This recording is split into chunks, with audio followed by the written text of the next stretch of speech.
She was alone in the desert for 5 days. No cell service, no food delivery, no rescue in sight, all because her GPS sent her down the wrong road. But what she did next? That's what turned this from a tragedy into one of the most unbelievable survival stories in modern US history. Amber VanHecke had always been independent, a solo traveler, an adventurer, someone who liked to push herself but never take reckless risks. So when she flew to Arizona for a personal road trip in March 2017, it wasn't on a dare. She'd planned everything carefully. The Grand Canyon was on her list, and she was determined to see it on her own terms. But just outside the Havasupai Reservation, in one of the most remote corners of northern Arizona, her trip took a deadly turn. Her GPS, later confirmed to be Google Maps, told her to make a turn off Highway 89.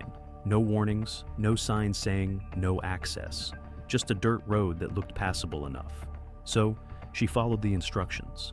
But the road didn't actually exist, at least not in a way that was safe to travel. For 20 miles, it was nothing but loose gravel, rough sand, and silence. Then her fuel gauge dropped to 0. Amber coasted to a stop in the middle of the desert. No gas, no people, no cell signal. Just 24-year-old Amber VanHecke, completely alone in one of the most unforgiving landscapes in North America. She checked her supplies, 12 gallons of water, some granola bars, nuts, and canned goods. Enough for a short emergency, but not a full desert survival. She was a seasoned hiker. She'd prepared for emergencies. But this wasn't in the plan. Her first instinct was to stay with the vehicle. That's what survival experts recommend. It's easier for rescuers to find a car than a person on foot. She arranged large white rocks into the word "help" and set up a signal fire pit near her vehicle. She documented everything in a video diary, not for TikTok, but in case no one found her. She also began documenting everything, not for social media, but in case no one ever found her. By day 2, the situation turned grim. Temperatures soared above 30 degrees Celsius. There was no shade, no landmarks. She hadn't seen another soul since the car stopped, and still, no one came. Each night she rationed her food with near-military precision. Each morning, she scanned the horizon for dust trails or shadows. Anything to suggest help might be coming. But there was only silence. She could have panicked, but she didn't. Amber made an emergency beacon out of a spare tire and car oil.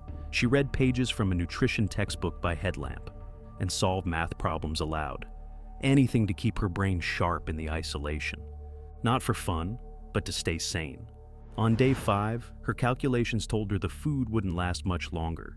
So, she made a call. She would hike 11 miles to a spot where she believed she might catch a signal.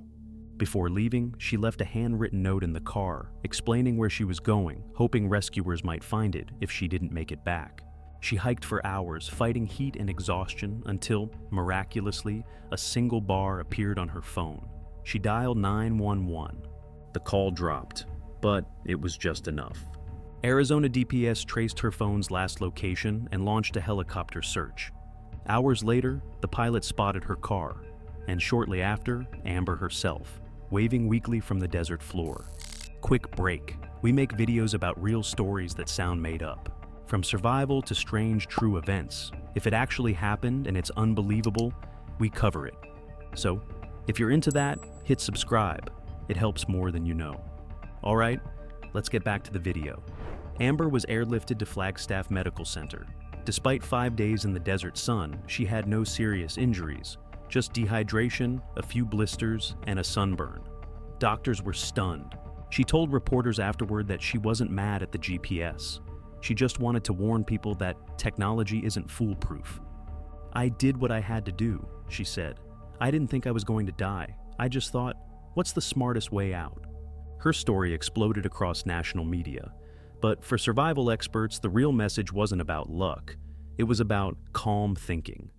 Edgar Bissonette, the DPS paramedic who helped rescue her, said that most people in her situation either walk the wrong way, panic, or run out of water. Amber did none of those things. Her experience triggered new discussions around GPS reliability in rural areas. The road she took was a phantom road, one that existed on some maps but wasn't safe for public travel. Tech experts warned that even the best GPS units can lead travelers into dangerous terrain if satellite data is outdated or misaligned. Amber's case became a teaching tool in both survival courses and GPS navigation safety training, not because she made no mistakes, but because she stayed level-headed when those mistakes happened. Today, she prefers to stay out of the spotlight. She hasn't done major interviews since 2017, but her survival remains one of the most documented and discussed GPS-related rescues in modern U.S. history. She went into the desert alone, but she came out a symbol of what it means to stay calm, stay prepared, and think your way through the worst. Real story that sounds made up. Thanks for watching. I'll see you next time.